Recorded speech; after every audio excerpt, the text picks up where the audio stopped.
어, 인성이 편중되거나 혼잡한 사주의 특성을 보겠습니다.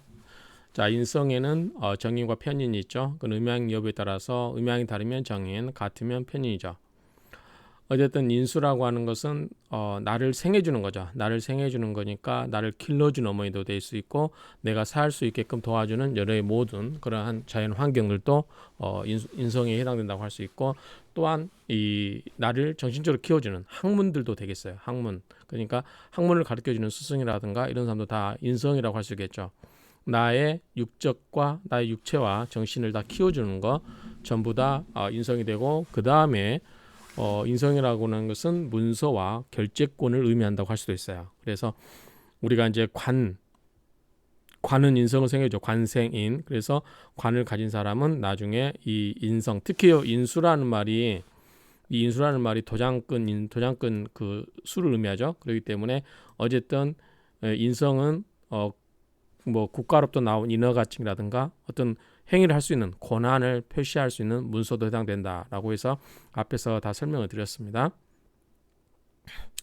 자, 그다음에 뭐 정인이 퇴거하면 편인이고, 편인도 일주가 필요하면 재화돼 있으면 정인과 같은 역할을 한다. 앞에서 이야기했죠. 칠살이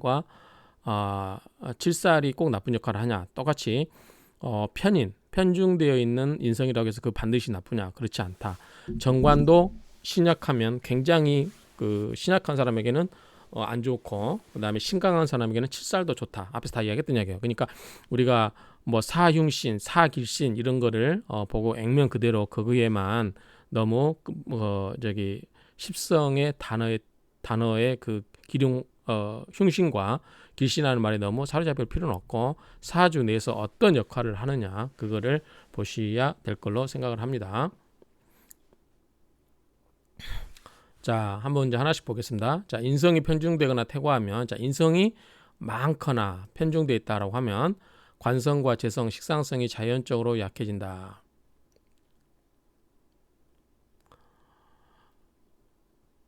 이거는 이제 식생제, 재생관, 관성인 이렇게 흘러가니까 인성이 기운이 강하니까 이걸 다 빨아들이죠. 기운들을. 그렇기 때문에 약해지고 그런 말이겠죠.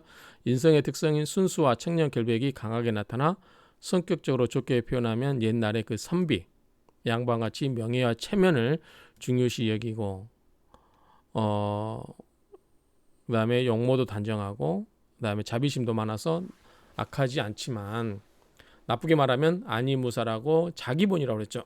인성은 모든 게 자기한테 집중이 되기 때문에 자기본이, 그러다 보니까 게을러 터질 수도 있고 뭐 여러 가지. 그다음에 자기본이라다 보니까 타인을 무시하고 본인 위주로 일을 처리하고, 고집도 세죠. 그래서 우리가 인성이 많은 사주를 접하게 되면 이분은 고집이 좀 있겠군요라고 이야기하죠. 그러니까 뭐냐면 자기 아집이 강하다. 그렇죠? 그리고 또 굉장히 인성이라고 하는 것은 학문이다 보니까 학문일 수 있고, 그 다음에 설계 있고 계획일 수 있죠. 그러다 보니까 이론을 앞세우고 따지기를 좋아한다. 그리고 행동을 옮기는 건 좀 약하다라고 이야기했죠. 자, 자존심, 자기 본의. 자, 아집이 강하다. 아까 조금 전에 말씀드렸고, 그 다음에 나태해질 수 있다. 그리고 독신주의를 고집하거나 종교에 귀의하는 사람도 있고, 한 가지 일에 매진하기 힘들어 어느 정도 일을 성사시키려면 또 다른 일에 대한 관심을 갖다.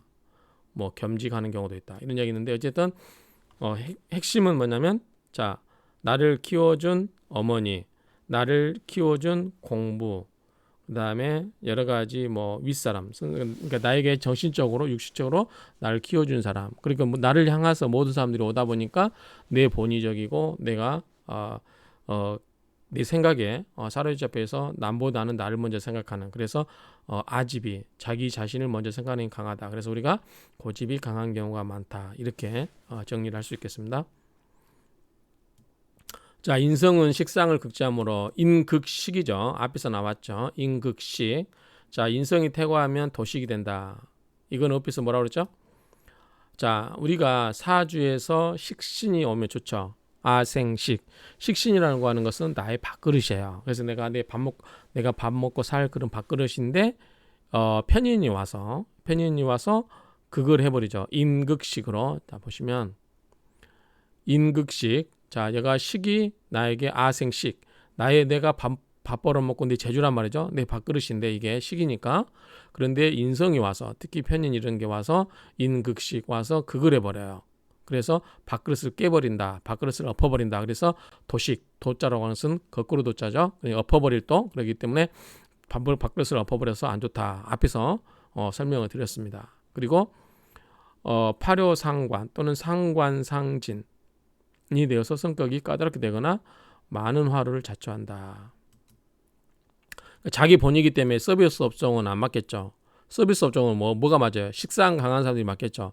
남한테 비유 잘 맞추고 아부도 잘할 수 있는, 그러니까 애교도 잘 뜰 수 있는 식상이 이런 업종이 남한테 봉사하는 이런 게 맞는데, 우리가 또 상관은 희생한다고 그랬잖아요. 그렇죠?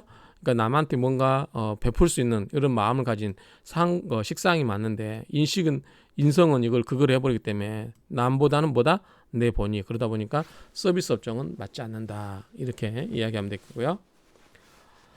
여기 나오네요. 자, 식상을 극지하기 때문에 돈 많은 복과 서비스 정신 강하다. 자, 식상은 뭐죠? 돈 많은 능력이었죠. 어떻게? 식생제. 그래서 식상이라는 것은 내 재주를 패원해서 그걸로 돈으로 만들 수 있는, 돈으로 이끌어갈 수 있는 그거라고 했죠. 식생제.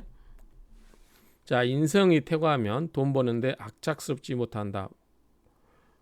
못하고, 그 다음에 아쉬운 소리도 못하죠. 왜냐하면 내가 내 본의로 생각하는 사람이기 때문에 남에게 아쉬운 소리도 못하고, 아부적인 발언도 못하고, 손님이나 아랫사람에게 친절을 베푸거나 정성껏 모시는 생각보다도 오히려 훈장님, 선생님처럼 훈계하거나 군림하려 하고 자기 자랑만 늘어놓는 경향이 짙다. 이게 이제 인성의 특징입니다.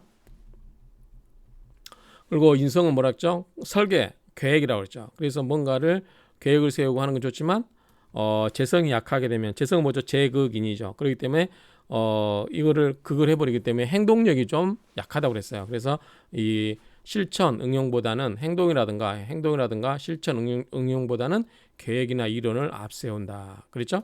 그래서 그런 부분이 좀 문제가 된다. 그다음에 교육이라든가 종교, 역술, 활인업 이런 쪽에도 인연이 있다. 특히 편인 같은 경우 그렇다, 그렇죠? 정인이 정부로부터 정식으로 인허가 받은 그런 교육이라면, 편인은 인허가 받은 교육이라보다도 개인적으로 우리가 흔히 말하는 편업, 그렇죠? 이런 활인업, 그래서 풍수, 명리학, 침술, 이런 것들 다 이런 쪽에 속한다라고 보면 된다고 이야기했죠. 자, 인성이 편중된 사주 육신관계를 보면 대부분이 가권을 어머니가 지게 돼요. 어머니가 인성이라고 했죠. 어머니가 지게 돼요. 어머니는 생활을 위해 이리저리 노력을 하고 뛰어다니는데, 아버지는 좀 무능한 아버지를 만날 수 있고, 대부분 그런 경우는 아버지는 풍류를 즐기시는 분이죠. 그냥 할 일 없이 놀고 다니시는 그런 아버지가 많다. 그래서 그러다 보니까 아버지가 바람도 피울 수 있고, 그러다 보니까 어머니가 불화하고. 저번에 신사임당인가요? 신사임당 그 영화 저기 드라마가 한번 있었죠. 그래서 거기 보면 이런 경우에 해당될 것 같아요. 그래서 어머니가 또 다른 어머니가 있을 수 있기 때문에 계모 슬하에서 자라기도 쉽고, 부모가 이혼하면 결국은 아버지가 새로 들인 그 어머니 밑에서 살아야 되기 때문에 계모라고 하는 거죠.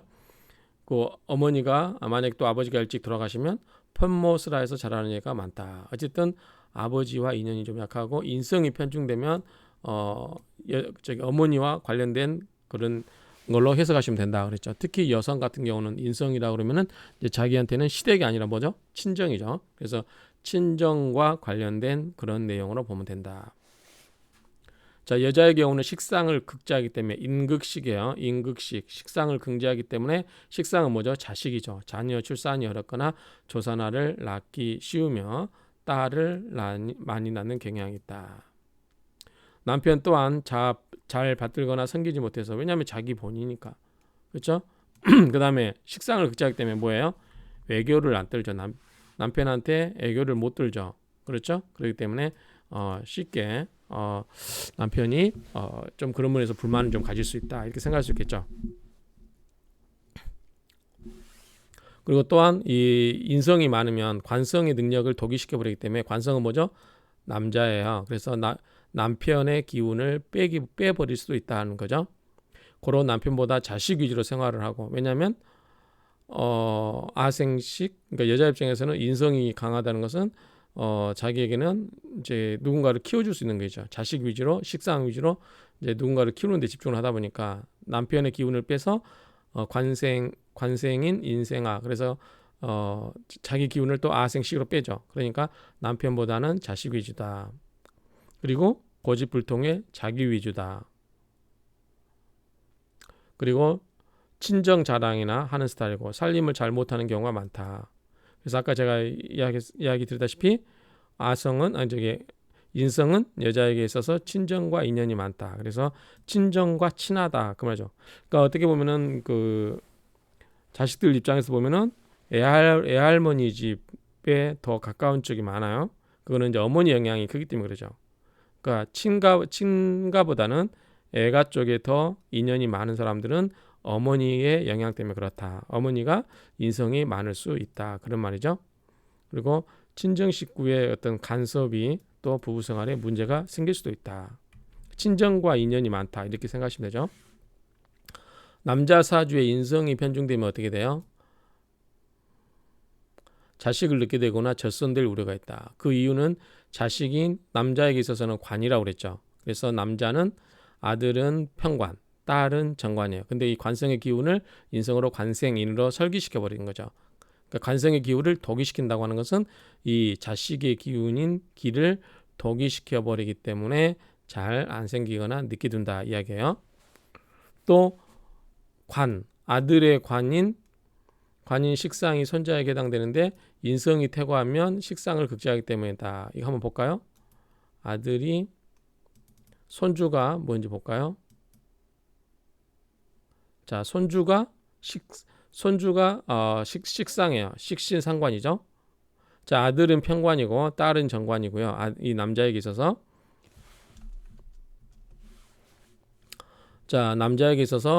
아들은 편관, 그 다음에 딸은 정관이에요. 그러니까 손주들은 식상이에요. 왜냐하면 아들의 와이프 정제죠. 그러니까 을목의 목생화로 이렇게 가니까 식상입니다. 그 식상을 극대화하기 때문에 사이가 안 좋다라고 보는 거예요. 자, 모처 어머니와 처의 불화는 자명한 일인데 일지에 인성이 있고 퇴거하면 마마보이가 쉽다. 인성이 있다는 건 뭐예요? 엄마 쪽에 치우친다는 거죠. 어머니와 관련돼 있어요. 그러니까 어머니 말을 잘 듣는. 그래서 남자 중에도 마마보이가 있다. 그것은 인성이 강하다 이야기고요.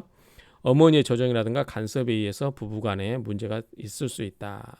그래서 인성이 편중된 남자는 좀 어수룩하거나 수단 없는 여자를 만나면 해할 수 있지만 영리하거나 자기 주장이 강한 여자를 만나면 이별하거나 항상 싸움이 그칠 날이 없다. 그러겠죠. 여자도 요즘 여성들은 자기 주장도 강하고 불합리한 거를 주장하는 시댁 식구들하고 싸우죠. 그렇기 때문에 그냥 옛날처럼 모든 걸 내려놓고 그런 부인이 아니면 이게 항상 어머니와 집사람 가운데서 남편이 치인다 이렇게 생각하시면 되죠. 자, 정인격은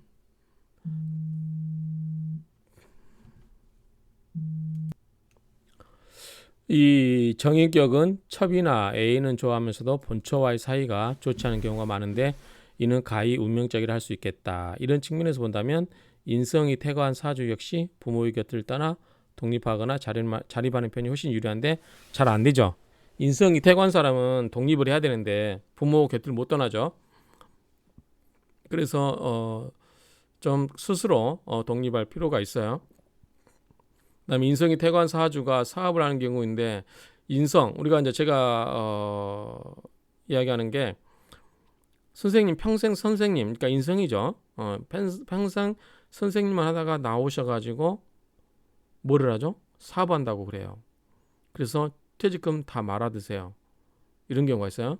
그러니까 이런 사람들은 인성이 퇴거한 사람은 고집이 강하고 그 다음에 임극식 식상을 극을 해버리잖아요. 그러니까 돈을 벌려면 식상처럼 이게 그 손님한테 서비스도 좋고 해야 되는데 이런 게 없고 쌀쌀 맞고, 그러니까 친절하지 않고 자기 본의로 이렇게 하시는 그런 성격을 가지신 분이 사업하면 사업이 되겠습니까? 그러니까 이런 거 잘 안 되겠죠. 그럼 고치셔야 돼요. 그러니까 이런 사람들은 무리하게 사업을 하면 안 되겠죠. 그리고 또 부동산 매매라든가 보증 또는 뭐 서류 이런 거에서 이 인성이 퇴거하기 때문에 인성이 뭐죠?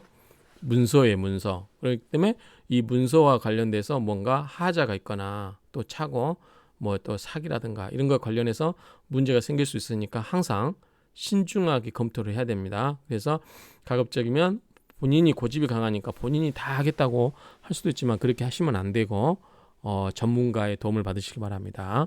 그래서 뭐 부동산 중개할 때는 중개사라든가 세무는 세무사, 또 뭐 등기할 때는 법무사. 이게 법무사한테 모든 서류를 이전에 필요한 서류 같은 거 다 넘겨받고 오케이야 오케이 하고 돈을 줘야 될 거 아니에요. 근데 상대방이 서류를 다 주지도 않았는데 돈을 주고 잔금을 치르고 막 이렇게 하는 경우서 나중에 소송해 가지고 어쩔 수 없이 받아내는 경우 있고 또는 허위로 사기당하는 경우 이런 경우도 저는 봤습니다. 그렇기 때문에 또 그리고 매행지는 이제 그 길이 없는 땅이거든요. 그런 땅을 또 사가지고 아무것도 못 쓰는 그냥 돈만 묵혀두는 그런 서류하는 게 있어요. 그러니까 그런 거는 본인이 다 안다 생각하지 마시고 주변에 전문가의 도움을 받아서 정당하게 수수료 주고 하시는 게 좋습니다. 세무도 마찬가지예요. 나중에 양도세 뭐 미사목을 그냥 안 내도 될 거를 신고를 저기 잘못 알아가지고 자기가 다 알아보고 한다고 했다가 나중에 그렇게 한 2억씩 세금을 내신 분도 제가 봤기 때문에 어쨌든 그런 거는 꼼꼼하게 전문가를 통해서 알아보시고 하시라. 그래서 인성이 강하신 분들은 자기의 좀 자기 생각을 좀 내려놓을 필요가 있다. 이렇게 스스로 이제 하시면 돼요. 이게 안 되는 건 아니고 마음을 그렇게 먹으면 되더라고요. 그러니까 좀 이런 분들은 전교의 뭐 어떤 시설 그런 데 가가지고 전반적으로 자기가 문제가 있다 싶으면 뭐 교회를 가서 기도를 하시던 사찰에 가서 기도를 하시던 이런 식으로 좀 평상시에도 수련하는 연습을 좀 하시면 좋을 것 같다라는 생각이 듭니다. 어쨌든 인성이 강하신 분들은 특징이 지금까지 이야기한 것처럼 여러 가지의 그 자기 본의로 생각하다가 생기는 문제들이 좀 있을 수 있으니까 그런 부분을 좀 뒤에 뒀으면 좋겠다라고 결론을 내리면서 마치고자 합니다.